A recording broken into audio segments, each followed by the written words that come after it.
Hello, hello, hello. Welcome back. I am Khadijah Denise and this is my channel, obviously, if you're clicking on the video, right?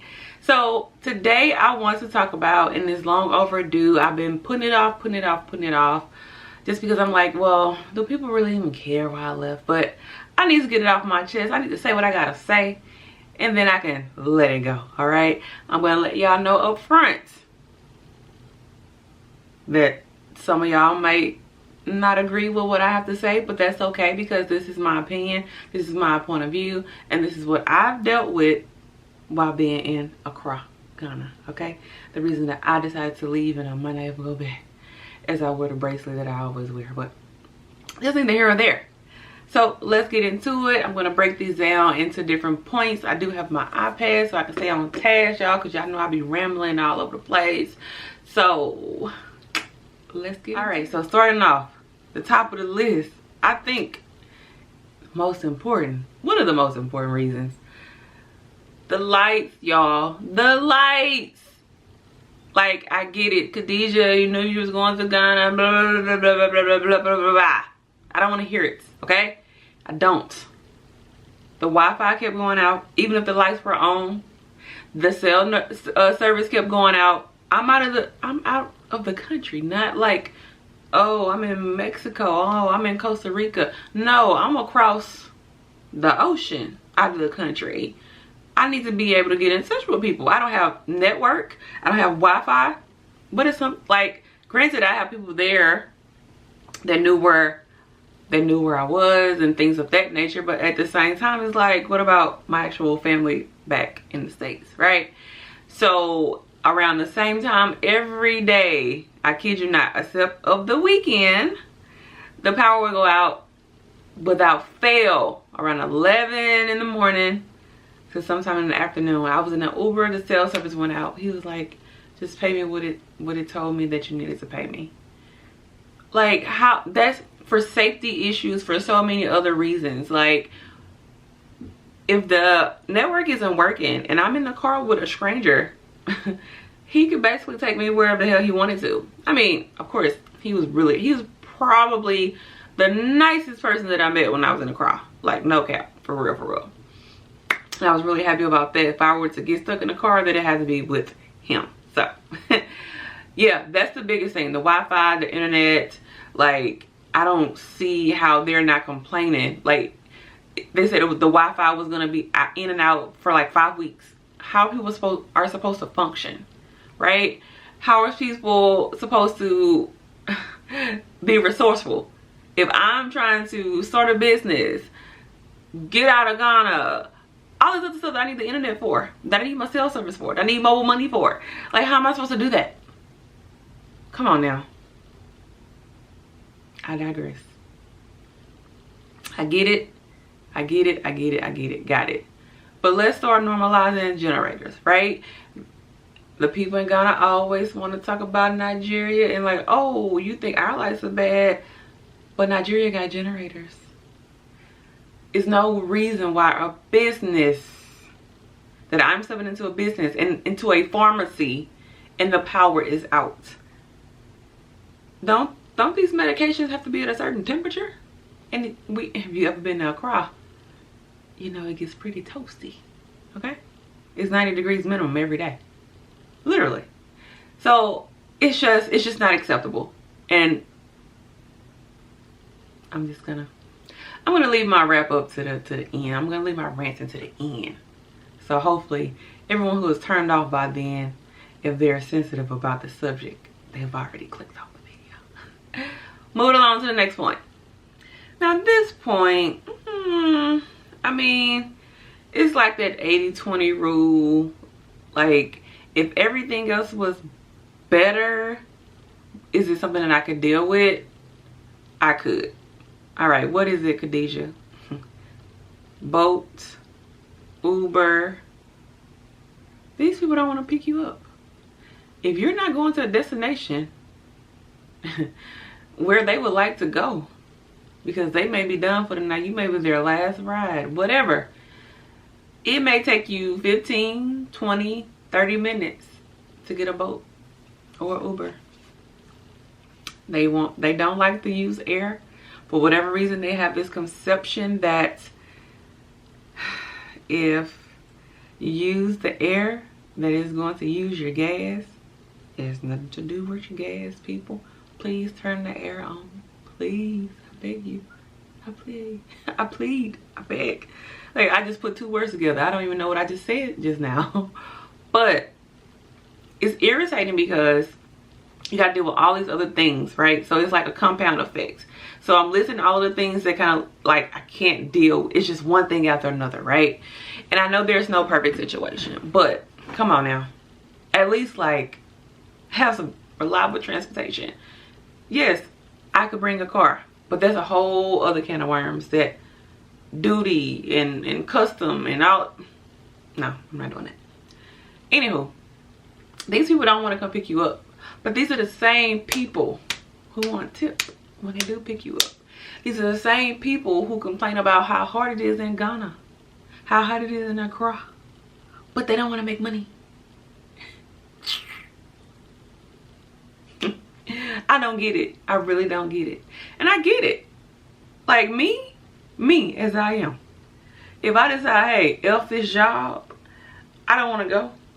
Cool beans, deuces. But this is literally your livelihood. I can go on Indeed. It might not be the perfect job. I can go to Amazon right now and be working at the warehouse by next week. So we don't have that same luxury. So if this is your livelihood, just do it with a little bit more finesse. That's all I'm saying. Like, you don't have to have water and candy and jollof rice in the car when you pick me up, but at least speak. They don't even speak to you anymore. I don't know if it's the economic situation that's going on and just making people more like on edge, but I remember the people being way nicer. You get in the car with some, I'm sitting behind you, my guy.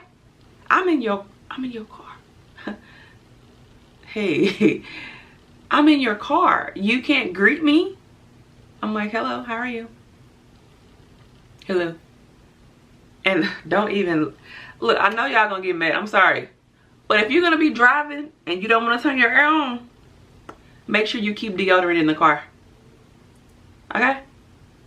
And I'm not saying all Africans are musty. It's some musty people in Texas. It's some musty people everywhere. But I'm speaking on my experiences in Accra.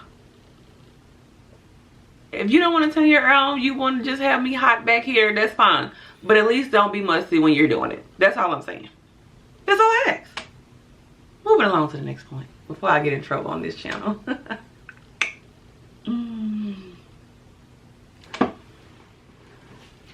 All right, the next point, and this is, I think I'm going to combine these two, so I'm not going to make two separate ones. So on my little talking points, I have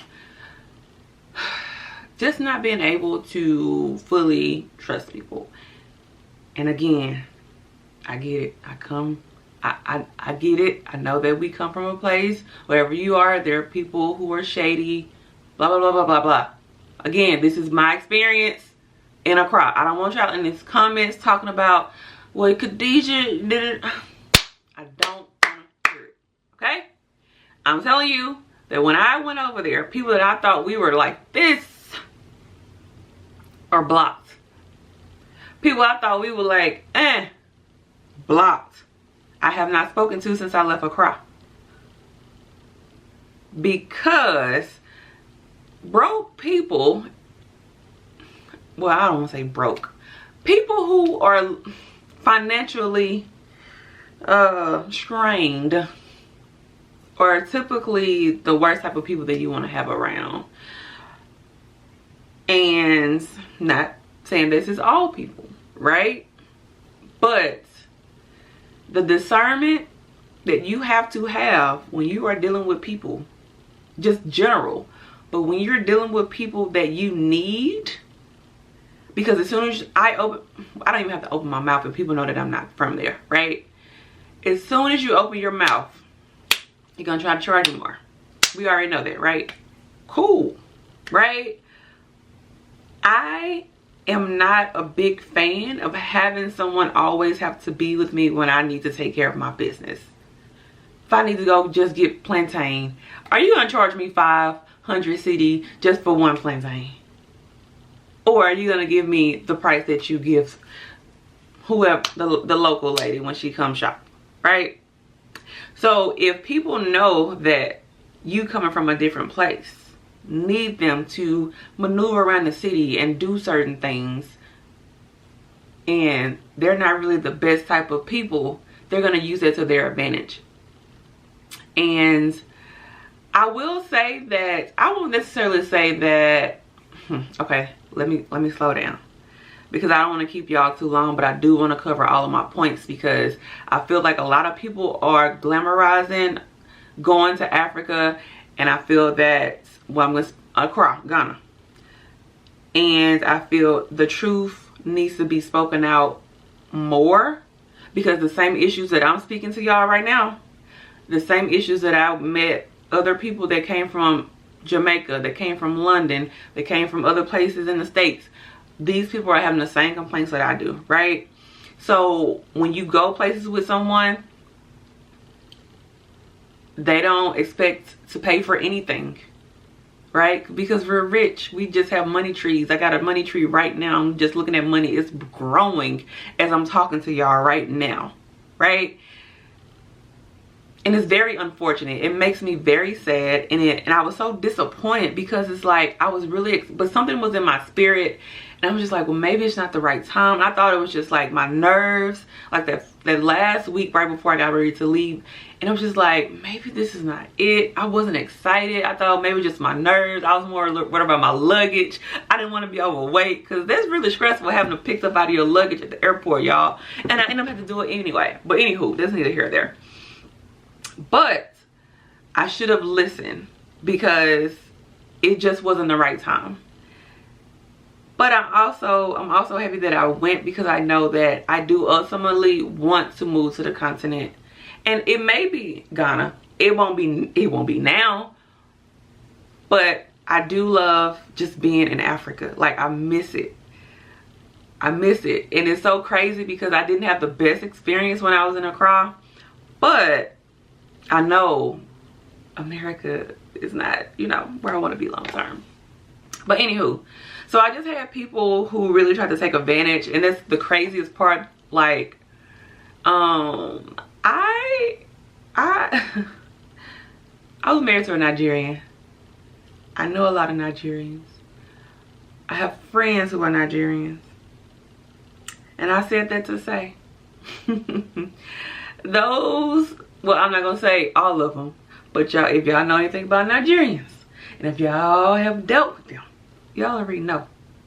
They are some finesse, fly dresser, smooth talking people, right? So it was so funny to me that these people just thought I was so stupid. Even if I didn't deal with Nigerians or Africans in general, come on now, don't let this cute face fool you. I got mug shots. I almost caught a couple cases. I'm not just some ding back from around the block. Okay? I see what you're doing. But since I'm not in my city and I can't put hands on you like I want to, I'm just going to leave it alone. I'm going to let you have that. I'm going to give you some grace, because I know that little money that you think, that little 40 CD. Yeah, I had somebody to take 5 CD from me. 1, 2, 3, 4, 5. You can't even buy a Coca-Cola. The small little, what is it, the 8 ounce, 10 ounce, the little ones in the bottle with 5 CD. I'm the type of person, I'll give you more if you just be upfront with me. I'll give you more if you just let me. I like to do things. That's one of my love languages. Acts of service. I love to see people smile. I like to make them happy. If it's within my means. If it be, whether it be something small or something big, right? And it's something like, whew, y'all, that's another story. I don't want to keep y'all too long. But anywho. But it was just a really unfortunate situation, because I feel that when people are struggling, they're thinking about now. They're living hand to mouth. Hand to mouth. Or foot to mouth. However you say it. Anywho. and they would rather try to get a little extra money out of you instead of using you as a resource. Clearly, we still know people where we come from. We still know people in America. We still know people in London. We still know people in Jamaica. We still know people wherever we're coming from to the continent. And we can help build that bridge that gap, and just be a resource. If you don't know how to do something, we can maybe help you. And of course, we're going to need help maneuvering around and getting things done. That's how that works. You know what I'm saying? And I don't mind, like, if you have shown me around, or if you've taken me to look at apartments, I don't mind buying you lunch. I don't mind going to KFC, because you've gone to KFC if you ever had the KFC in Ghana. Chef's kiss. I don't eat KFC anywhere but Ghana. I don't mind buying you lunch. I'm not just going to have you hungry if I know you don't necessarily have it, but it's just the expectations for me, right? Don't just be out here thinking that I'm supposed to pay. I'm supposed to pay. No. No. So that's the end of that point, because I don't want to drag that on too long. If y'all want me to give y'all story time, well, what happened, like, I got audio recordings. It was crazy. It definitely made me sad. I was just like, wow, I really gotta woo, do better. But I'm happy that it happened, because anyone who is meant to be in your life will be there. Moving on to the next point. You know, I'm just gonna talk to y'all. I'm not gonna keep going through these points, and I apologize if you want to click off. I'm sorry. I'm just gonna tell you what's up. So the next point, or whatever what I want to talk about next. So I was going out there to look for somewhere to stay, y'all. Told this person, well, can you start reaching out to agents? And if you have never inquired about an apartment, or if you don't live in Accra and you don't know how it works, it's not like when we are in America, we can just go to apartment.com or rentforrent.com, whatever.com, schedule an appointment, call the people, boom. They might not even go with you. Hand you the key, boom. You like it, we'll give you a discount if you put your application in 48 hours. You know how we do, right? I didn't need anybody to help me do that. That was something that would just irritated me, because I had to be on someone else's time, right? Another thing is, you contact these people, they're not serious at all. They're not serious. So how it works is, you can be living in the same complex. Your neighbor may be paying 2,500 CD. You might be paying 3,500 CD. So the building is built. The agencies buy them. They have different agents. They help lease out the apartments. Get it? Got it? Good. So there's no leasing office. There's like no Gray Star and all those type of people, you know. Property management group. They have the leasing office, and it's not like that. These people don't come on time. I get it. That's one thing. If it's a party, we know Africans don't, they take color folks time to a whole different level. If the party started at 10, you gotta tell them it started at 5, because they're gonna show up at 11. Right? So I understand that. But when it comes to business and my money, because I have to pay you to even look at the apartment. So you have to have like a looking fee, or whatever it's called. I just call it a looking fee, whatever. You have to pay these people for their time. So if I'm paying you for your time, have your ass on time, okay? Stop lying to me and telling me you're around the block, because you're not. You told me that 5 minutes ago. If you was free, maybe I'll give you some leeway. But if I'm paying you, show up, right? That's not even the worst part, y'all. These people showed me an apartment. This guy, David, There's a lot of Davids in Accra, so I know y'all don't know what I'm talking about. This brother showed me apartments that the price range was not what I told him to. Again, I'm gonna make another side note. And I know this may be Khadijah, but some people don't know. Most apartments don't come with stoves, refrigerator, microwaves. It's just apartment, right? So I had a budget that I wanted to stay in because I knew that I had to purchase all of those things after the fact, right? And I know you're like, oh, if you ain't had no money, it's not about the money. The money day, okay? I'm not moving to Ghana to spend $12,000, $15,000 on rent, because if I wanted to do that, I could have saved my ass in Houston, went got an apartment and paid for it up front for a year and had a microwave, a stove, a refrigerator, all the stuff in there, okay? And a leasing office and people who are somewhat professional and somewhat can be held accountable, all right? Get it, got it, good. So you show up to these apartments, they're not clean. I saw a random ass, like, it was a random ass shoe. Somebody, it's a new bill. When, David? When? Maybe 10 years ago, but it definitely wasn't this year. And it wasn't the last and the one before that. Somebody's drawers. I know that's not a real real word, but drawers, y'all. Somebody's drawers was in the closet of the apartment that he showed me. You can't make this shit up. Like, you literally cannot make it up. But these are the same people. Oh, it's so hard in the crowd. So, hey, if you about, and my thing is, that's why a lot of people, they have this envy towards Nigerians. Like it or not, love it or hate it, they're gonna get their money. Either it's gonna be the right way or they way, but they're gonna get their money. They don't let people walk all over them. And I'm just comparing the two because it was conversations about Nigerians when I was there, and I've dealt with both. So I'm telling you what I've encountered. Telling you the similarities, which they're African, that's the only thing that's similar, and the differences. So please, miss with all the stuff in the comments, right? Anywho, I digress.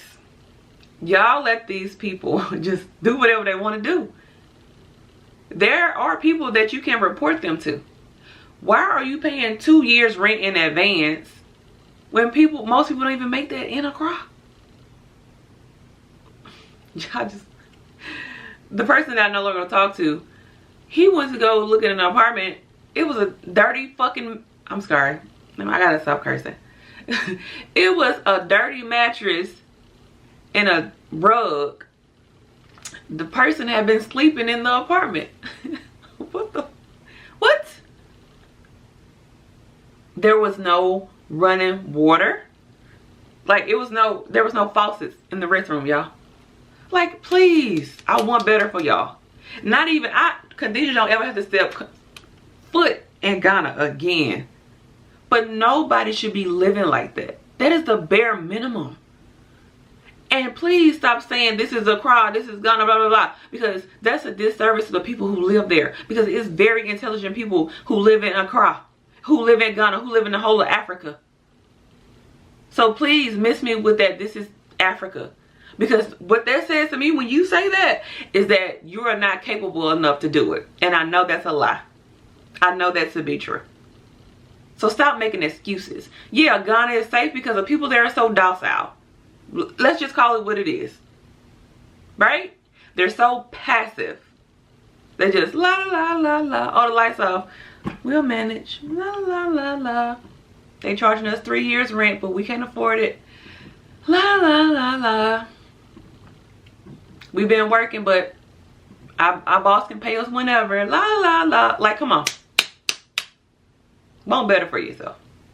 Then we don't have to worry about when people come to visit that we gotta try to get a little extra money here, a little extra money there, and I'm not getting harassed at the airport for just coming to the airport, right? So back to the apartment. The apartment had urine stains on the toilet. It was hair weave on the floor. Everything was dirty. Everything was dirty.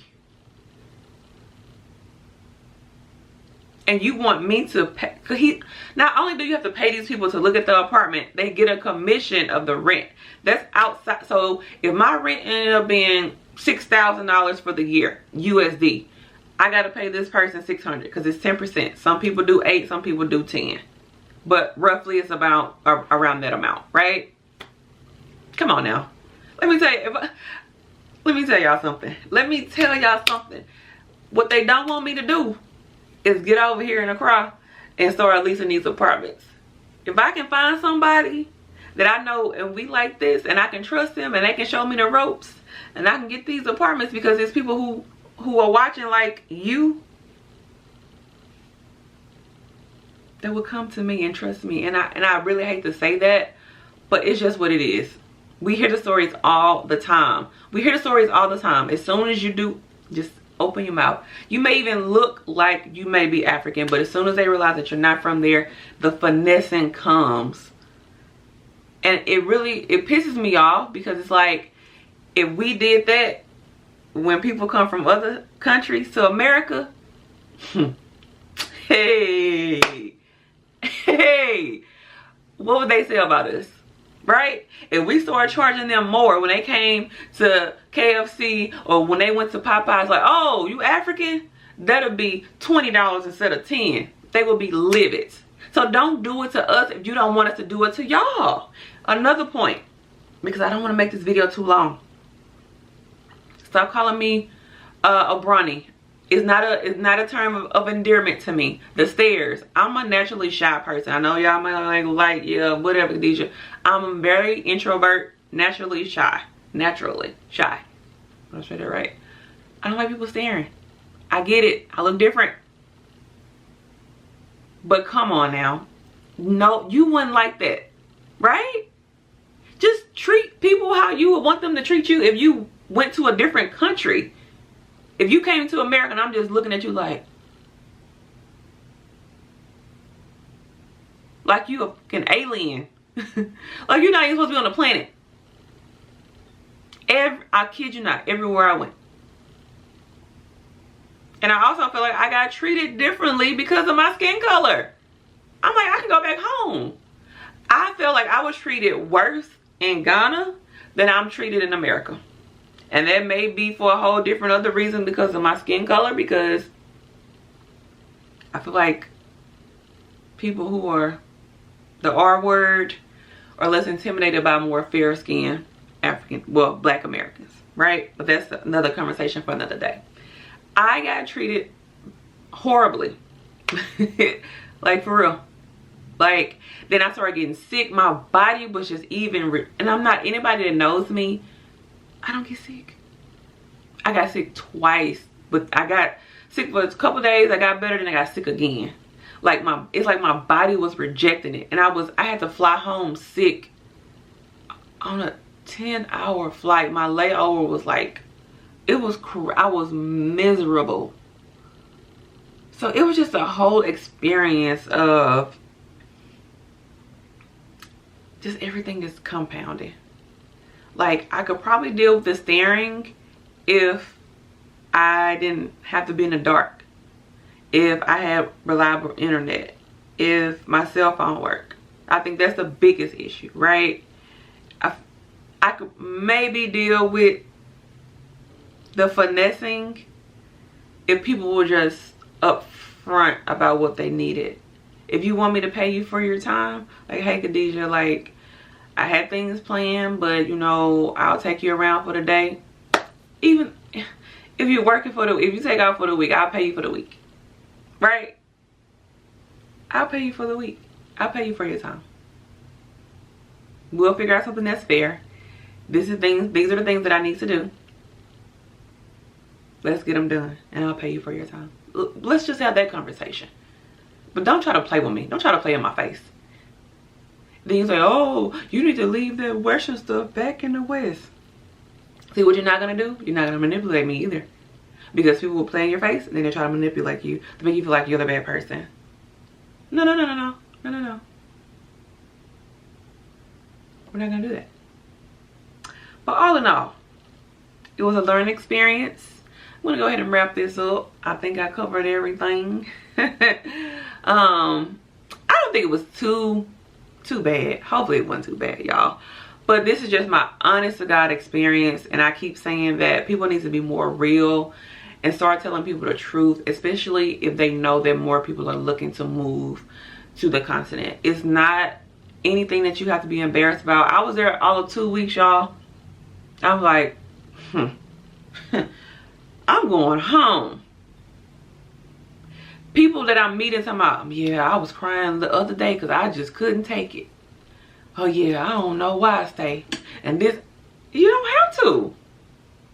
Unless you want it for a murder or something and somebody looking for you. But you can always go back home. And I feel that people feel like, oh, if I do this and I don't care what people say. I thought you was gonna stay in Africa. I was. But I'm not. Not right now. Because at the end of the day, I'm going to be comfortable. I didn't even like the person I was becoming. I was becoming someone who just didn't want to be. I was just always on defense mode.